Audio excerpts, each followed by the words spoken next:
Good evening हमारे class 11-12 के प्यारे बच्चों। आज हम लोग चलेंगे जो आपका सिंटैक्स का टॉपिक चला। आज हम लोग इसमें देखेंगे special use of some prepositions, means कुछ महत्वपूर्ण प्रीपोजिशंस के प्रयोग। और ये प्यारे बच्चे प्रीपोजिशन की आपकी दूसरी क्लास है। इसके पहले एक क्लास आपकी प्रीपोजिशन की ले चुके हुए हैं और ये आपकी ग्रामर की क्लास नंबर 54 है। इसके पहले आपकी 53 क्लास ग्रामर की हो चुकी है, जिसमें हमने अभी तक आपका नरेशन कंप्लीट कर चुके हैं, सिंथेसिस कंप्लीट कर चुके हैं, ट्रांसफॉर्मेशन कंप्लीट कर चुके हैं और आपके सिंटैक्स की 18 क्लास हो चुकी है। आज ये आपकी 19वीं क्लास है। तो यदि इसमें से आपका कुछ भी छूटा हो तो आप चैनल की प्लेलिस्ट में जाइए। प्लेलिस्ट में जाएंगे तो यदि आप क्लास 12th में होंगे तो आपकी अपनी प्लेलिस्ट बनी होगी, UP board class 12th English grammar new syllabus करके आपकी अपनी प्लेलिस्ट बनी होगी। उसमें सारी क्लासें अब तक जितनी क्लासें चली हुई हैं सारी क्लासें शेड्यूल वाइज लगी हुई है। तो जहां से भी आपका छूटा है आप वहां से देख करके पूरा कर सकते हैं। इसी तरह से यदि आप क्लास 11th में होंगे तो भी आपकी 11th की ग्रामर की अलग से प्लेलिस्ट बनी है। आप 11th के ग्रामर की प्लेलिस्ट में जा करके चेक करके जहां से भी आपका छूटा है आप वहां से देख करके पूरा कर सकते हैं। तो जल्दी से प्यार से हम लोग आज की टॉपिक से कनेक्ट होते हैं। और आज की टॉपिक से कनेक्ट होने से पहले जो भी बच्चे चैनल पे पहली बार आए हैं चैनल को सब्सक्राइब करेंगे, वीडियो को लाइक करेंगे और क्लास 11-12 के हर एक बच्चे तक वीडियो को शेयर और करेंगे। प्यार से ये आपकी जिम्मेदारी है। और आज की क्लास बहुत महत्वपूर्ण क्लास होने वाली है, क्योंकि आपके जितने इंपॉर्टेंट प्रीपोजिशंस हैं आपको सभी उनके प्रयोग आपको बताएंगे, कहां कब किस प्रीपोजिशंस के प्रयोग करते हैं। आज उन सभी के बारे में एक एक करके विस्तार से चर्चा करने वाले हैं। तो प्यारे बच्चों इसलिए आज की क्लास बहुत महत्वपूर्ण होने वाली क्लास है। तो अब हम लोग चलते हैं, पहले प्रीपोजिशन देखते हैं हम लोग इन और ऐड का प्रयोग। कब हम इन का प्रयोग करते हैं और कब ऐड का प्रयोग करते हैं हम लोग इसके बारे में प्यारे बच्चे अध्ययन करते हैं। देखिए हमने लिखे हुए हैं इन देशों, बड़े शहरों तथा बड़े स्थानों के साथ प्रयुक्त होता है। जो आपका इन का प्रयोग होता है वह किसी देश के पहले प्रयुक्त हो सकता है, बड़ा कोई शहर है या फिर बड़ा स्थान है आप उसके साथ इनका प्रयोग करेंगे। जबकि ऐड छोटे शहरों, कस्बों, ग्रामों के लिए प्रयुक्त होता है। इस छोटा शहर हो गया, कस्बा होगा, गांव हो गया, उसके लिए आप किसका प्रयोग करोगे? ऐड का प्रयोग करोगे। जैसे हमने यहाँ पर एग्जांपल लिखे हुए हैं, my brother lives in America. हमारा भाई कहां पर रहता है? Lives in America means America में रहता है। तो प्यारे बच्चे अमेरिका किसी देश का नाम है ना, देश के नाम के पहले आप किसका प्रयोग करते हैं? इनका प्रयोग करते हैं। तो my brother lives in America means मेरा भाई अमेरिका में रहता है और इसका अर्थ में ही होता है। ठीक है, ऐसा नहीं कि देश का नाम देखे उसके पहले सीधे इन लगा दिए, चाहे लगाने की जरूरत हो चाहे ना लगाने की जरूरत हो, सीधे आप इन ठोक दिए। ऐसा नहीं करना है भैया, मे के संदर्भ में अर्थ निकाल करके लगाने हैं। अगर जरूरत होगी तभी लगाएंगे, ऐसे नहीं लगा देंगे। तो भैया क्या कर देंगे? My brother lives in America, मेरा भाई अमेरिका में रहता है। तो प्यारे बच्चों यहाँ पर क्या हो गया? अमेरिका के पहले इनका प्रयोग कर दिए। अब दूसरा देखो, दूसरा एग्जाम्पल देखो, बहुत बेहतरीन एग्जाम्पल है। Gandhi ji was born at Porbandar इन गुजरात। गांधी जी जन्म लिए हुए थे एट पोरबंदर में, इन गुजरात के। अब भैया देखो गुजरात बड़ा जो है बड़ा राज्य है ना, मींस गुजरात राज्य है ना, गुजरात बड़ा है तो बड़े के लिए हमने इन का प्रयोग कर दिए। और पोरबंदर एक छोटा सा स्थान है तो छोटे से स्थान के लिए हमने ऐड का प्रयोग कर दिए। मींस आपका छोटा सा स्थान पोरबंदर के लिए हमने ऐड का प्रयोग, और गुजरात एक बड़ा सा राज्य है इसलिए गुजरात के लिए हमने इनका प्रयोग कर दिए हुए हैं। तो सिंपल सी बात हो गई, इनका प्रयोग इन बड़ा भाई हो गया और ऐड छोटा भाई हो गया। तो आपने यहाँ पर इन और ऐड का प्रयोग इस प्रकार से किए हुए हैं। और एक इन ऐड का प्रयोग और आपको एक दिखा देते हैं। यहां पर देखिए इन और ऐड का एक प्रयोग और है। इनका प्रयोग किसी समय के किसी भाग अनिश्चित समय के लिए, मींस इनका जो प्रयोग होता है अनिश्चित समय के लिए होता है, जबकि ऐड का प्रयोग एक निश्चित समय के लिए होता है।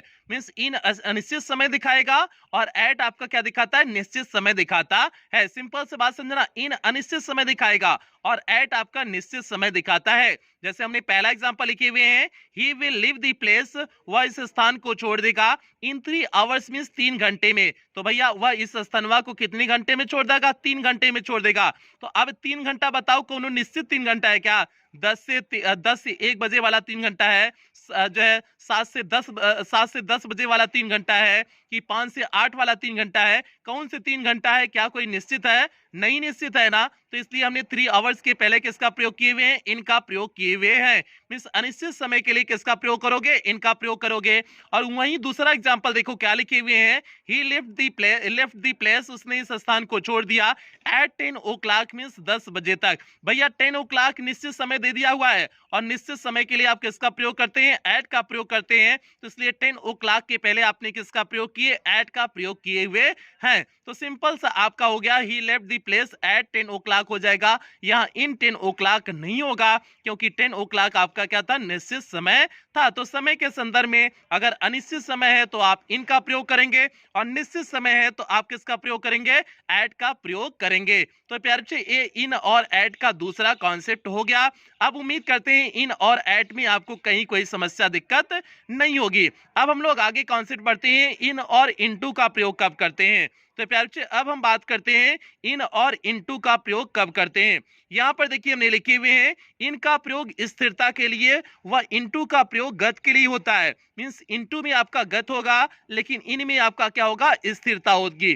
प्यारे बच्चे इसमें समझने की कोशिश करना, जैसे हमने लिखे हुए he is in the house, वह घर में है, तो मींस घर में स्थिर है ना, कहीं घर में बैठा है तो यह स्थिर है ना, तो इसलिए हमने इन का प्रयोग यहाँ पर किए हुए हैं। लेकिन अगर हमने कहा ही जम्प्ड इनटू द वेल, वह कुएं में कूद गया, कूदा, तो ही जम्प्ड वह कूदा, इनटू द वेल मींस कुएं में कूदा, तो भैया जब वह कुएं में कूद रहा था तो उसके शरीरिया में मूवमेंट हो रही होगी ना, शरीरिया हिल उल रही होगी ना, हिल डुल रही होगी ना, तो बताओ स्थिरता वहां थी कि गति थी, वहां पर गति था ना, तो गति के लिए आप किसका प्रयोग करेंगे, इनटू का प्रयोग करेंगे। तो आप वहां पर इन दी वेल नहीं करेंगे, इनटू दी वेल करेंगे। तो इस तरह से आप जो है इनटू का प्रयोग करते हैं। जैसे अगर जो है आप कोनो पुल उल से नदी जो है नदी में कोनो कूद गए तो भैया कूदोगे तो आपकी शरीरिया क्या रहेगी, हिलती रहेगी, तो शरीरिया हिलती रहेगी तो आपका क्या हो जाएगा, वहां इनटू का प्रयोग करेंगे। तो प्यारे बच्चे ये हो गया इन और इनटू। इन का प्रयोग आप स्थिरता के लिए और इनटू का प्रयोग गत के संदर्भ में करते हैं। ये आपका दूसरा कॉन्सेप्ट हो गया। उम्मीद करते हैं यहाँ तक चीजें अच्छे से समझ में आई होंगी। तो हम लोग आगे बढ़ते हैं और सारी चीजें एक दूसरे से इंटरलिंक है प्यारे बच्चे, इसलिए आप एकदम ध्यान से समझना। आज की क्लास बहुत महत्वपूर्ण होने वाली क्लास है, हो रही है क्लास आपकी, ठीक है। तो आगे चलते हैं, हम लोग सी वाले कॉन्सेप्ट पे बढ़ते हैं, देखते हैं आपका अगला कॉन्सेप्ट क्या है। अब यहाँ पर देखिए लिखे हुए आन और अपान का प्रयोग। अब हम लोग देखते हैं आन और अपान का प्रयोग कब करते हैं। तो अब देखिए यहाँ पर लिखे हुए आन का प्रयोग स्थिरता के लिए, अगर स्थिरता का संबंध दिखाना हो तो आन का प्रयोग करेंगे, एवं अपान का प्रयोग गत के लिए होता है। जिस तरह से इन और इनटू था उसी तरह से आन और अपान होता है। ये केवल जो है पर के संदर्भ में होता है, वो आपका दूसरा संदर्भ था, वो मे के संदर्भ में था, ये आपका पर के संदर्भ में है। तो आन का प्रयोग स्थिरता के लिए करेंगे, अपान का प्रयोग गत के लिए करते हैं। जैसे the books are on the table, मतलब जो है किताबिया टेबलवा पे है, तो भैया टेबलवा पे किताबिया रखी गई है तो किताबिया स्थिर होगी, नाच तो रही नहीं होगी, टेबलवा पे किताबिया नाच तो रही नहीं होगी, तो इसलिए हम क्या कर देंगे, आन का प्रयोग कर देंगे, the books are on the table कहेंगे, वहां पर इन दी अपॉन दी टेबल नहीं कहेंगे। क्यों, क्योंकि वहां पर स्थिरता है, मतलब टेबलवा पे किताबिया स्थिर है, तो इसलिए ऑन दी टेबल करेंगे। ये आपका पहला एग्जांपल हो गया, ऑन का प्रयोग हो गया। अब दूसरे एग्जांपल में देखिए, समझने की कोशिश करिएगा। The dog jumped upon the table, ये कुत्ता जंप कर गया, जंप मतलब जो है उछल गया, अपॉन दी टेबल में तब टेबलवा पे, भैया जब कुत्ता उछल रहा था तो बताओ उसके शरीर में मूवमेंट थी ना, गति हो रही थी ना, तो गति के लिए हम किसका प्रयोग करते हैं, अपान का प्रयोग करते हैं। तो वही तो हमने लिखे हुए हैं, the dog jumped upon the table हो गया। तो सिंपल सा आपने कॉन्सेप्ट निकाल लिया, आन का प्रयोग स्थिरता के लिए एवं अपान का प्रयोग गति के लिए होता है। तो ये आपका सिंपल सा कॉन्सेप्ट हो गया आन और अपान का। जिस तरह से इन और इनटू का कॉन्सेप्ट था स्थिरता और जो है गति के लिए मे के संदर्भ में, उसी तरह से आन और अपान का संबंध जो है पर के संबंध में आन और अपान का प्रयोग में स्थिरता और गति के लिए करते हैं। तो उम्मीद करते हैं आन और अपान का प्रयोग आप सीख गए होंगे, इसमें आपको अब कोई दिक्कत नहीं होगी। अब हम लोग चलते हैं इन और विदिन का प्रयोग देखते हैं कि इन का प्रयोग कब करते हैं, विदिन का प्रयोग कब करते हैं।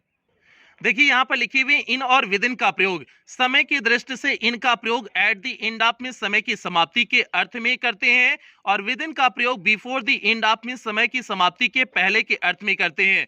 प्यारे बच्चे, अगर आपको ऐसे नहीं समझ में आया है कि हमने क्या लिखे हुए हैं, कोई बात नहीं, एग्जाम्पल के माध्यम से आपको बेहतर ढंग से समझा देते हैं। जैसे हमने पहला एग्जाम्पल लिखे हुए हैं, I shall return from Mumbai in a month, मैं मुंबई से वापस आ जाऊंगा। इन अ मंथ मीन्स एक महीने में, एक महीने में मीन्स एक महीना पूरे, एक महीना पूरे लग जाएगा तब हम मुंबई से वापस आएंगे, मीन्स एक महीने के अंत तक हम मुंबई से वापस आएंगे। इनका प्रयोग दिखाता है समय की दृष्टि से, क्या दिखाता है, एट द एंड ऑफ में समय की समाप्ति पर, मतलब एक महीना बीत जाएगा तब हम आएंगे मुंबई से। तो यहाँ पर एट द एंड ऑफ का समय दिखाता है, मीन्स समय की समाप्ति पर दिखाता है। कौन पर दिखाता है, आपका इन का प्रयोग दिखाता है। लेकिन अगर हम बात करेंगे किसका, विद इन का प्रयोग, विद इन जो है अगर कह दिया जाए, विद इन अ मंथ कर दिया जाए, मतलब एक महीने के अंदर, एक महीने के अंदर मतलब 10 दिन में आ सकते हैं, 15 दिन में आ सकते हैं, 4 दिन में आ सकते हैं, जब मन कहा तभी आ सकते हैं। तो इसमें देखना, आई सेल, दूसरा एग्जांपल देखो, I shall return from Mumbai within a month, मैं मुंबई से वापस आ जाऊंगा। Within a month means क्या हो जाएगा आपका, एक महीने के अंदर ही, 10 दिन में, 15 दिन में, जो है 4 दिन में, ठीक है। तो भैया इस सिंपल सा बात हो गया, इन और विद इन, इनका प्रयोग महीने के अंत में, मतलब पूरा महीना समय ले लेगा, मींस पूरे के लिए संदर्भ में करते हैं, और विद इन का प्रयोग मतलब उसके अंदर ही हो जाता है। तो ई सिंपल सा आपका इन और विद इन का प्रयोग हो गया। उम्मीद करते हैं इन और विद इन का प्रयोग जो है आपको अच्छे से समझ में आ गया होगा। तो ये आपका इन और विद इन। अब हम लोग चलते हैं आफ्टर और इन का प्रयोग देखते हैं। आफ्टर का प्रयोग कब करते हैं और इन का प्रयोग कब करते हैं, इसके लिए जल्दी से हम लोग देखते हैं। यहां पर देखिए हमने लिखे हुए आफ्टर और इन का प्रयोग। आफ्टर भूतकाल में और इन भविष्य काल में समय दिखाता है। सिंपल सी बात, आफ्टर का प्रयोग पास्ट टेंस में करेंगे और इन का प्रयोग भविष्य काल में फ्यूचर टेंस में करेंगे। जैसे your son came after a month, तो सन केम आपका कम केम सेकंड फॉर्म लिखा लगा हुआ है, मींस पास्ट टेंस हो गया। पास्ट टेंस में आपका आफ्टर का प्रयोग करते हैं, और आपका जो है फ्यूचर टेंस, जैसे my father will come in a month, मेरे पिता एक महीने में आएंगे। अब विल का प्रयोग मींस विल के means future tense, future tense के साथ आपने इनका प्रयोग किए हुए हैं। तो सिंपल सा बात हो गई कि आफ्टर का प्रयोग भूतकाल में करते हैं और इनका प्रयोग भविष्य काल में करते हैं। तो आपका योर सन केम लगा, पास्ट टेंस के लिए आपका आफ्टर का प्रयोग हो गया, और जो है माय फादर विल कम इन, इन आपका क्या हो जाएगा, यहाँ पर विल लगा हुआ है, मींस फ्यूचर के लिए आपका इनका प्रयोग। और आफ्टर और इन दोनों बताते हैं कि आपका समय के अंत बताते हैं, means after a month means एक महीने बाद, मतलब एक महीना का समय बीत जाएगा तब आएंगे। और इनो तो यही बताता है कि एक महीना बीत जाएगा उसके बाद ही आएंगे। इन अ मंथ मतलब एक महीना बीत जाएगा तब आएंगे, ऐसा पहले उसके पहले नहीं आ जाएंगे। तो इन और विद इन का प्रयोग बताए ना, विद इन तो बता देता है कि उसके अंदर ही बता देता है कि 10 दिन में, 5 दिन में। जैसे सिंपल से समझना कि नई नई ब्याह हुआ होगा तो विद इन का प्रयोग करेंगे, तब कहेंगे कि अगर एक महीना, अगर विद इन अ मंथ, तब कहेंगे कि हम भैया ये विद इन अ मंथ में आ जाएंगे। लेकिन जो है अगर ब्याह जो है 10 साल हो गया है, तब हम कहेंगे इन अ मंथ मींस एक महीने में आएंगे, इन तब लगाएंगे। मतलब तब तो हम एक महीना कहेंगे तो हो सकता तो महीना बाद आए, एक महीना के बाद 10-20 दिन और बीत जाएगा तब आएंगे, ठीक है। तो वही बात यहाँ पर है। तो अब सिंपल से बात, यहाँ आफ्टर का जो प्रयोग होता है, आफ्टर और इन दोनों एक ही अर्थ देते हैं। आफ्टर मींस बाद में होता है, इन भी वही हो गया आपका, मींस एक महीना पूरा समय ले लेगा। तो इसलिए यहाँ पर आफ्टर का प्रयोग किस में करेंगे, भूतकाल में करेंगे, और इनका प्रयोग कब करते हैं, भविष्य काल में करते हैं, मींस फ्यूचर टेंस में करते हैं। अब यहाँ पर उसका एग्जाम्पल भी हमने दिखा दिए हुए हैं, आप उम्मीद करते हैं समझ गए होंगे। तब अब हम लोग आगे बढ़ते हैं, अगले पे देखते हैं, आपका अगला प्रयोग देखते हैं। और अगले पे चलने से पहले जो भी बच्चे चैनल पे पहली बार आए होंगे, चैनल को सब्सक्राइब करेंगे, वीडियो को लाइक करेंगे, और क्लास 11-12 के हर एक बच्चे तक वीडियो को शेयर और करेंगे प्यारे बच्चे, ये आप सभी बच्चों की जिम्मेदारी है। तो आगे हम लोग बढ़ते हैं, आगे देखते हैं, आपका अगला देखते हैं, अगला प्रीपोजिशन देखते हैं।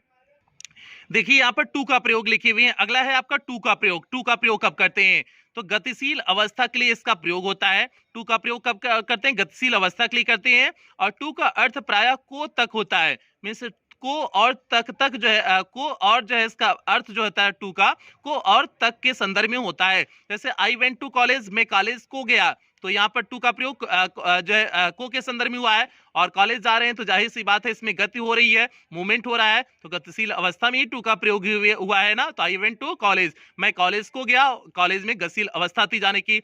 और एक जब तक का संदर्भ होता है तो वहां पर कोई गतिशील अवस्था नहीं होती है। जैसे I shall be at home, मैं घर पे हूंगा। From 9 to 11 o'clock means 9 से लेकर के 11 बजे के बीच तक। तो प्यारे बच्चे यहाँ से 9 to 11 मीन्स 9 से 11 तक, तो इसके बीच की बात हो रही है। यहाँ तक के संदर्भ में 9 to 11 इस ऐसे भी इस कंडीशन भी हम तक के संदर्भ में टू का प्रयोग करते हैं। तो सिंपल सी बात है, गतिशील अवस्था के लिए इसका अर्थ को और जो है तक का संदर्भ होता है। जब समय के बीच में आपको दिखाने हो तो टू का प्रयोग आप वहां पर भी करते हैं। तो 9 to 11 इसीलिए हमने लिखे हुए हैं। तो ये आपका टू का प्रयोग हो गया। उम्मीद करते हैं टू का प्रयोग आपको समझ में आया होगा। तो अब हम लोग चलते हैं विथ और बाई का प्रयोग देखते हैं कि विथ का प्रयोग कब करते हैं और बाई का प्रयोग कब करते हैं। यहाँ पर देखिए आपका लिखे हुए विथ और बाई का प्रयोग। अब देखिए विथ किसी इंस्ट्रूमेंट मींस यंत्र को दिखाता है जिसका किसी कार्य करने में प्रयोग किया जाता है। और बाई किसी कार्य करने वाले एजेंट या डूअर के लिए आता है।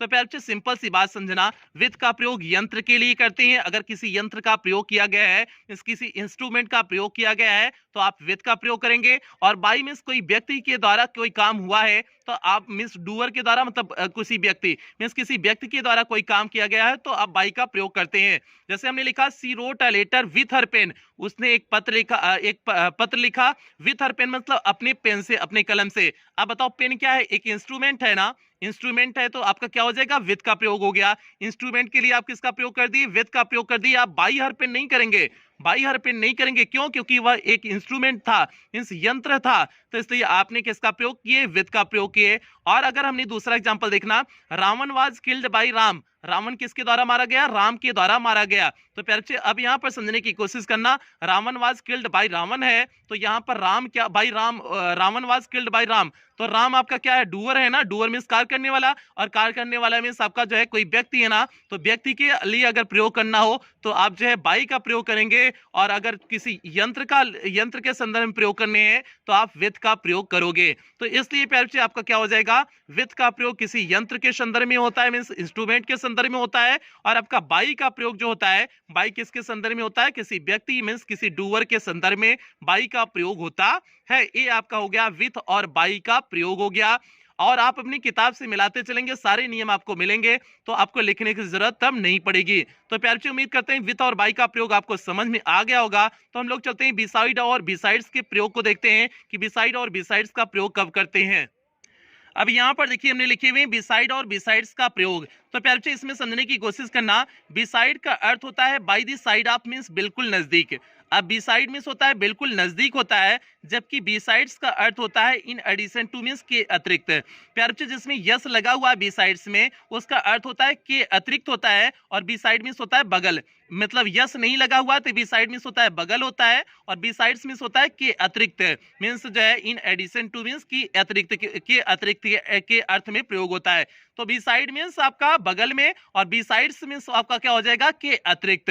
ठीक है, अब एग्जाम्पल के माध्यम से और बेहतर ढंग से और अच्छे से समझ जाएंगे। जैसे हमने लिखे हुए हैं, योर काउ वाज ग्रेजिंग, आपकी गैया चर रही है, बिसाइड माई फील्ड में, हमरे खेतवा के बगलिया में, हमरे खेतवा के बगलिया में आपकी गैया क्या कर रही थी? चर रही थी। वाज लगा हुआ ना, तो मतलब चर रही थी। तो अब हमरे खेतवा के जस्ट बगलिए की बात हो रही है, तो बगलिए के लिए आप किसका प्रयोग करेंगे? बिसाइड का प्रयोग करेंगे। तो बगल के संदर्भ में किसका प्रयोग करने हैं आपको? बिसाइड के प्रयोग करने हैं। तो क्या हो गया? Your cow was grazing beside my field हो गया। तो बगल के संदर्भ में आपने किसका प्रयोग किया? बिसाइड का प्रयोग किया।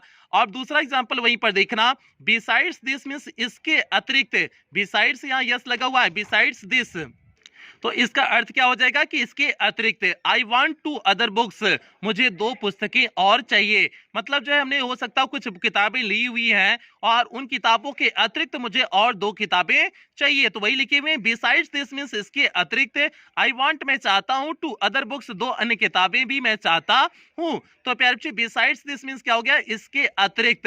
तो यहाँ पर के अतिरिक्त के संदर्भ में हम बिसाइड्स का प्रयोग करते हैं, और बिसाइड मींस होता है बगल होता है। बिसाइड मिस हो गया बगल, और बिसाइड्स मिस हो गया के अतिरिक्त, और दोनों का प्रयोग इस तरह से हम करते हैं। तो यही आपका हो गया बिसाइड और बिसाइड्स का प्रयोग हो गया। उम्मीद करते हैं आपको चीजें समझ में आ रही होंगी कि बिसाइड का प्रयोग कब करते हैं और बिसाइड्स का प्रयोग कब करते हैं। तो ये आपका बिसाइड बिसाइड्स का हो गया। अब हम लोग अगले कॉन्सेप्ट की तरफ बढ़ते हैं। अगले कॉन्सेप्ट की तरफ बढ़ने से पहले नीचे आपको चैनल का नाम दिख रहा होगा, तो जो भी बच्चे चैनल पे पहली बार आएंगे चैनल को सब्सक्राइब कर लेंगे, वीडियो को लाइक कर देंगे। और ये आपकी जिम्मेदारी है बच्चे, जो भी क्लास 11 12 के बच्चे हैं उन हर एक बच्चे तक वीडियो को शेयर करोगे, और खास करके उन ग्रामीण क्षेत्र के उन बच्चों तक वीडियो को पहुंचाने की कोशिश करोगे जो बच्चे स्कूल नहीं जा पाते हैं, कोचिंग नहीं जा पाते हैं, जिन बच्चों की इसकी अत्यधिक आवश्यकता है उन बच्चों तक आप पहुंचाने की कोशिश करेंगे, ऐसी आपसे उम्मीद करते हैं। तो अब हम लोग आगे बढ़ते हैं, अगला देखते हैं, अगला प्रीपोजिशन देखते हैं, अगला प्रीपोजिशन का प्रयोग देखते हैं। अगला प्रीपोजिशन देखिए लिखे हुए हैं बिटवीन तथा एमंग का प्रयोग। अब हम बात करते हैं बिटवीन का प्रयोग कब करते हैं और यमंग का प्रयोग, अमंग का प्रयोग कब करते हैं। तो ये प्यारे बच्चे बिटवीन दो व्यक्तियों या वस्तुओं के लिए प्रयुक्त होता है। अगर दो की बात हो रही है, दो व्यक्तियों या वस्तुओं की बात हो रही है, तो आप बिटवीन का प्रयोग करेंगे। और एमंग का प्रयोग दो से अधिक व्यक्तियों या वस्तुओं के लिए किया जाता है। दो से अधिक की अगर बात होगी तो आप एमंग का प्रयोग करेंगे, और दो की अगर बात होगी, दो व्यक्ति या वस्तु की बात होगी, तो आप बिटवीन का प्रयोग करते हैं। जैसे हमने देखिए यहाँ पर लिखे हुए it is between you and me, मतलब यह बतिया जो है, इट इज बिटवीन, यह बतिया है बिटवीन यू मीन्स आपके बीच में, एंड मी मीन्स और मेरे बीच में। मतलब जैसे जो है हम कौनो बात किसी से कहे हुए हैं और कहने के बाद कह दें कि ये बतिया हमारे और तोहरे के बीच में है और कतौ जानी नहीं चाहिए, तो भैया वो जो है हमारे और तुम्हारे के बीच में, दुइया के बीच में बात हुई है ना, तो दुइया के बीच के लिए हम किसका प्रयोग करेंगे? बिटवीन का प्रयोग करते हैं। और इस बात को ध्यान देना, अपनी बात अगर आपने कोनो लड़की से बता दिया, कोनो मेहरारू से बता दिया, तो आप तो उससे कहोगे कि बतिया हमारे और तुम्हारे बीच में कहीं जानी नहीं चाहिए, लेकिन उस सभी से ऐसे कहती सुनेगी। मतलब जो है आके किसी से कहोगी कि कहेगी कि भैया बहनी जो है ये एक बात बतावत है, हमारे पति जी कह रहे हैं ना, और कह रहे हैं कि उनसे बताऊ मत, खाली तू ही से बतावत है। तो वो जाकर के उससे बताएगी और कहेगी किसी से बताइएगा मत, मतलब बताना मत किसी से। और वो जाकर के फिर जिससे बताई रही होगी वो किसी और थर्ड से बता देती है, तो बतिया बहुत तेज तेज क्या हो जाती है? फैल जाती है। तो इसलिए जो है कौनो अगर राज की बात हो ना, तो राज की बात जो है लड़की या मेहरारू से नहीं बताना चाहिए। क्यों नहीं बताना चाहिए? क्योंकि उनके अंदर बतिया पचती वचती नहीं है। तो भैया यहाँ पर हालांकि ऐसा कौनो बात नहीं कहा गया है, केवल यहाँ पर केवल ऐसा कहा गया कि it is between you and me, मतलब ई बतिया हमारे और तुम्हारे बीच में रहेगी। तो इसलिए यहाँ पर बिटवीन का प्रयोग दो के संदर्भ में किया गया है। बस हमारा इतना कहने का संदर्भ था। आगे देखते हैं, दूसरा एग्जांपल देखते हैं। डिस्ट्रीब्यूट दी स्वीट्स एमंग दी बॉयज, मतलब जो है मिठाइया को बांट दीजिए। एमंग दी बॉयज मींस इन बच्चों में, तो मतलब बॉयज मींस एक लड़का की बात नहीं हो रही, कईयों लड़कियां की बात हो रही है। और कईयों के लिए आप किसका प्रयोग करेंगे? एमंग का प्रयोग करेंगे। यही तो हमने बताया, एमंग का प्रयोग आपको कई के संदर्भ में करना है, तो आपने यहाँ कई के संदर्भ में किसका प्रयोग कर दिए? एमंग का प्रयोग कर दिए। तो दो के लिए आप बिटवीन का प्रयोग, और दो से अधिक के लिए आप एमंग का प्रयोग करते हो। उम्मीद करते हैं बिटवीन और एमंग का आपको कॉन्सेप्ट अच्छे से समझ में आ गया होगा, कहीं कोई दिक्कत समस्या परेशानी नहीं हुई होगी। तो हम लोग अगले प्रीपोजिशन की तरफ बढ़ते हैं, देखते हैं आपका अगला प्रीपोजिशन है क्या।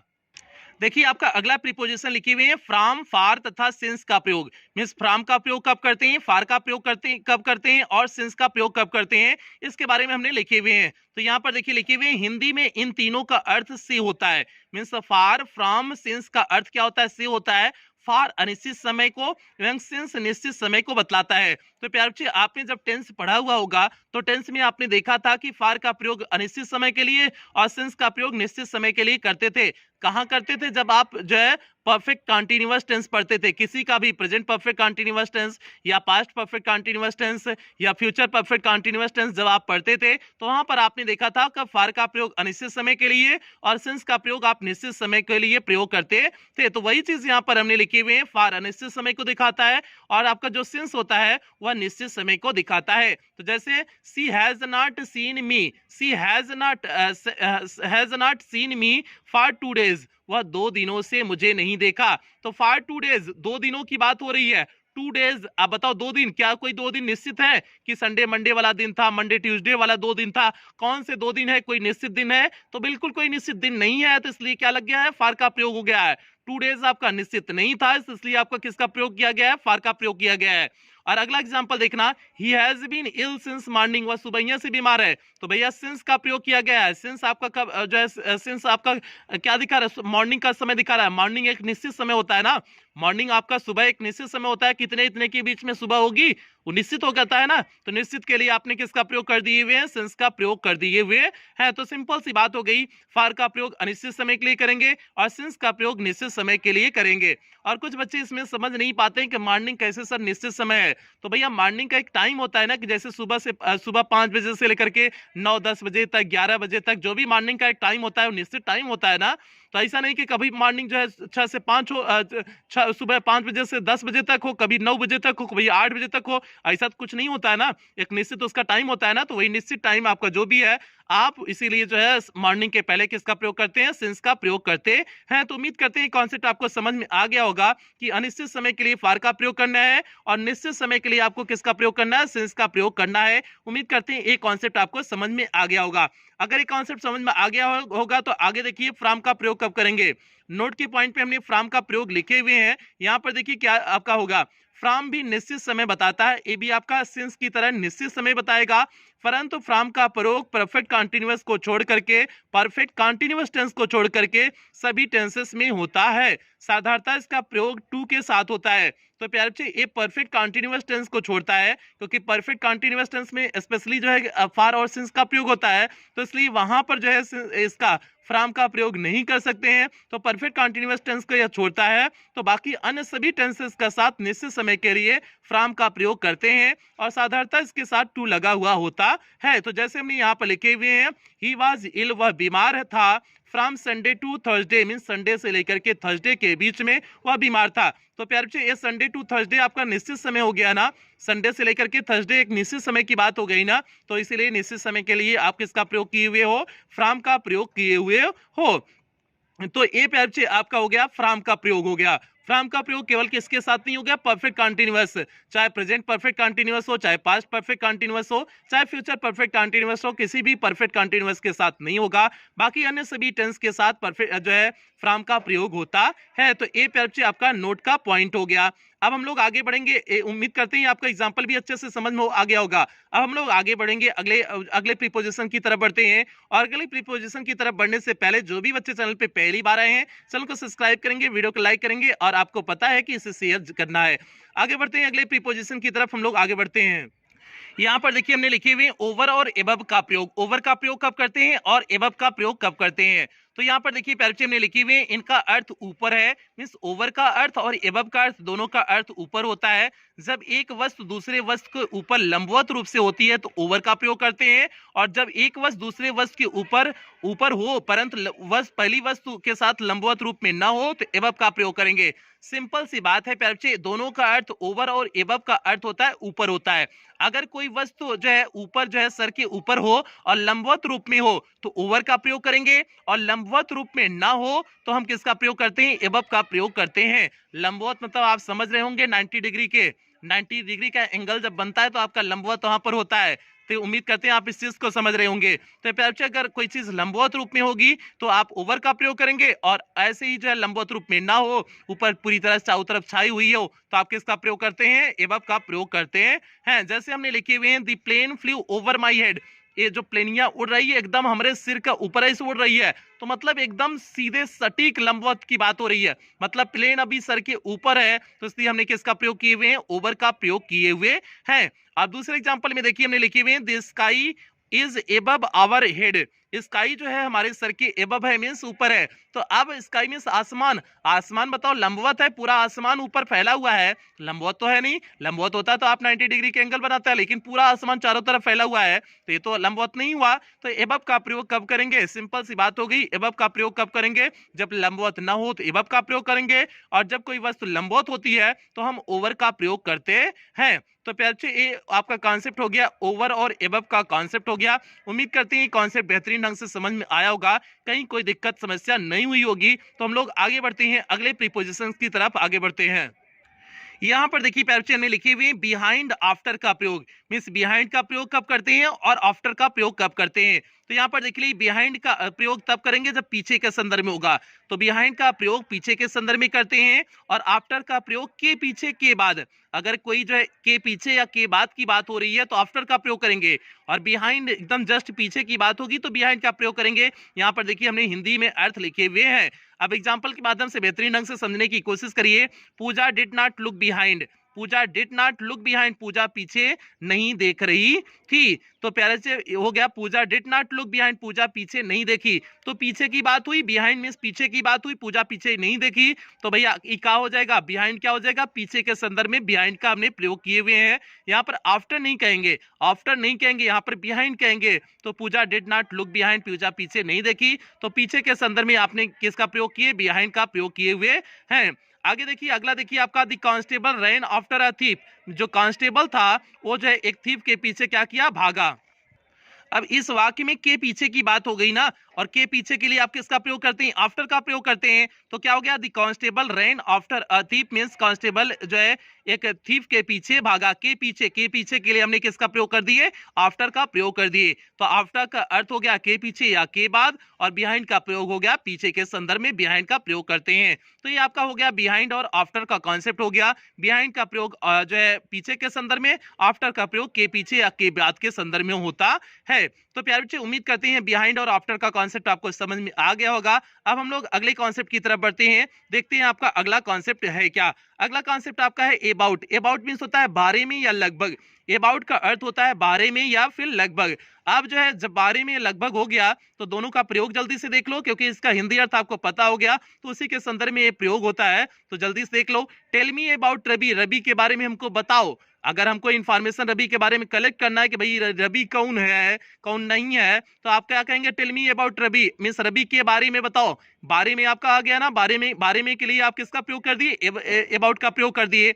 और लगभग का संदर्भ भी जो है अबाउट देता है, जैसे it is about 4 o'clock means लगभग 4 बजने वाले हैं। तो अबाउट का प्रयोग लगभग के संदर्भ में होता है, लगभग के भी संदर्भ में होता है और जो है बारे में भी होता है। तो tell me about Ravi, Ravi के बारे में बताओ, तो यहाँ पर के बारे में, और इट इज अबाउट 4 o'clock मतलब 4 बजने वाले हैं, तब अबाउट का प्रयोग जो है क्या हो जाता है, लगभग हो जाता है। तो अब वह किस वाक्य में प्रयोग हुआ है, किस संदर्भ में प्रयोग हुआ है, इस चीज को मायने रखता है, इस चीज को हम ध्यान देते हैं। जैसे सिंपल सी बात है कि लड़की का अगर ब्याह नहीं हुआ है तो अपने घर में वो अलग तौर तरीके से रहेगी, ब्याह के बाद अलग तौर तरीके से रहेगी, तो उसका रोल बदल जाएगा ना। जैसे हम आपको पढ़ा रहे हैं, अभी तो हम आपको पढ़ा रहे हैं तो आपके सामने गुरुजी हैं, लेकिन बताओ अगर मेहरारू के सामने हम आएंगे तो गुरुजी रहेंगे, वो हमको गुरुजी समझेगी, ऐसा कुछ नहीं समझेगी ना।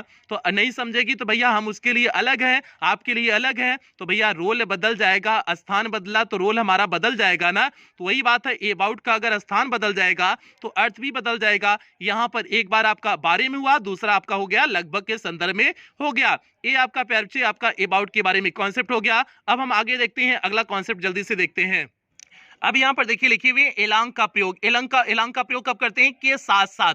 अगर एलांग का प्रयोग हुआ है तो इसका अर्थ होगा के साथ साथ। एलांग का अर्थ क्या होता है, के साथ साथ। जैसे अ रोड मींस एक रास्ता, रन्स एलांग मींस के साथ साथ चलता है, the railway line means railway line के साथ साथ एक रास्ता चलता है। तो एलांग का प्रयोग किसके संदर्भ में हुआ है, के साथ साथ के संदर्भ में हुआ ना, कि अ रोड रन्स एलांग दी रेलवे लाइन मींस एक रास्ता रेलवे लाइन के साथ साथ चलता है। तो एलांग का प्रयोग किस संदर्भ में हुआ है, साथ साथ के संदर्भ में हुआ है ना। तो आपका जो है एलांग का अर्थ होता है के साथ साथ। तो ये आपका एलांग का प्रयोग हो गया। उम्मीद करते हैं आपको समझ में आ गया होगा, कोई जो है इसमें बहुत बड़ा तोप नहीं था तो इसलिए ज्यादा समझाने की जरूरत नहीं थी। तो प्यारे बच्चे अगला आपका होता है, अगला प्रीपोजिशन आता है बियॉन्ड का प्रयोग। बियॉन्ड का प्रयोग कब करते हैं, अब इसका देखते हैं। बियॉन्ड का अर्थ होता है कि दूसरी ओर या परे, के दूसरी ओर होता है या फिर परे होता है, बियॉन्ड का प्रयोग होता है। जैसे यहाँ पर वाक्य लिखे हुए हैं, my village is beyond the hills, मेरा जो घर है बियॉन्ड द हिल्स मीन्स पहाड़ी की दूसरी ओर है। मीन्स माई विलेज इज, मेरा जो गांव है, इज बियॉन्ड मीन्स दूसरी ओर है, द हिल्स मीन्स हिल्स का मीन्स पहाड़ी के दूसरी ओर क्या है, मेरा विलेज है, मेरा गांव है। तो बियॉन्ड का प्रयोग के दूसरी ओर के संदर्भ में किए हुए हो ना, तो आपका बियॉन्ड का प्रयोग के दूसरी ओर के संदर्भ में करते हैं। ये आपका बियॉन्ड का प्रयोग हो गया। अब हम लोग चलते हैं लास्ट, चलते हैं लास्ट आपका थ्रू है। थ्रू आपका थ्रू का प्रयोग कब करते हैं, ये लास्ट हम लोग जल्दी से देख लेते हैं कि थ्रू का प्रयोग कब करेंगे। तो प्यारे से ध्यान से समझिए, हमने लिखे हुए हैं थ्रू मींस होता है में से या के हाथ होता है। थ्रू का हिंदी अर्थ ध्यान देना, थ्रू का हिंदी अर्थ होता है में से या के हाथ होता है। अब में से कब होता है, जल्दी से देखो। दी प्रोसेसेशन, प्रोसेसेशन मींस होता है जुलूस। दी प्रोसेसेशन वेंट मींस जुलूस गया, through the main market means मुख्य बाजार में से। अब थ्रू मींस यहाँ पर में से हो गया, मुख्य बाजार में से जुलूस निकला। तो प्यारे बच्चे एक थ्रू में यहाँ क्या हो गया, में से अर्थ दिया, तो यहाँ पर थ्रू में से अर्थ दिया। अब दूसरा वाक्य देखना, the letter was sent through a peon means एक चपरासी के हाथ पत्र क्या किया गया, भेजा गया। The letter was sent means पत्र भेजा गया, थ्रू अ प्यून मींस एक चपरासी के हाथ। तो यहाँ पर थ्रू मीन्स क्या हो गया, के हाथ का संदर्भ हो गया ना, तो के हाथ के संदर्भ में भी आप किसका प्रयोग करते हैं, थ्रू का प्रयोग करते हैं। तो आपका हो गया the letter was sent through a peon, means यह पत्र किसके जो हाथ से भेजा गया, एक प्यून के हाथ से भेजा गया। तो यहाँ पर थ्रू ने दिखाया कि हाथ से का भी अर्थ दिखाया और ऊपर में क्या दिखाया, में से अर्थ दिखाया। में से भी अर्थ होता है और के हाथ से भी अर्थ होता है, ये आपका थ्रू का प्रयोग हो गया। उम्मीद करते हैं थ्रू का प्रयोग आपको अच्छे से समझ में आ गया होगा, कहीं कोई दिक्कत समस्या परेशानी नहीं हुई होगी। और यहीं पर आपके कुछ जो मुख्य प्रीपोजिशंस हैं आपके कंप्लीट होते हैं। अब जो अगली क्लास लेंगे वो बताएंगे कुछ ऐसे प्रीपोजिशन होते हैं जो एक निश्चित वर्ब के साथ निश्चित प्रीपोजिशन आते हैं, उसमें कोई नियम कानून काम नहीं करता है।